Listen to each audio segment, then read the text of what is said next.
यार इलेक्शन लड़ना किन्ना औखा काम है।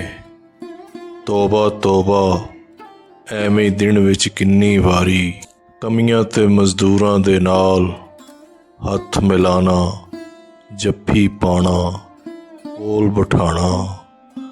तौबा किन्ना औखा काम है। जदों इलेक्शन सिर ते होवन सच्ची गल है, दूर दूर दे ताए मामे चाचे फुफियां पिंड दे लोग ते इधर उधर वसन वाले अपने सारे लोकां दे नाल अखां दे विच अखां पा के गल्लां करना, ताने मेहने हस के सहना। तौबा किन्ना औखा काम है। यार इलेक्शन लड़ना किन्ना औखा काम है।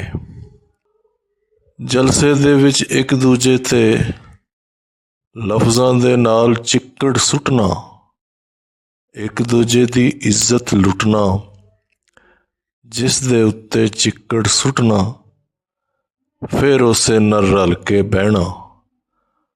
तौबा किन्ना औखा काम है। यार इलेक्शन लड़ना किन्ना औखा काम है। पर की करिए यार हकीमा, ईवानां विच बहण दी खातर, हसदे वसदे रहण दी खातर, परमट ठेके लैण दी खातर, एक दो महीने दिल दे उत्ते पत्थर रखना पैंदा है, इंज भी करना पैंदा है।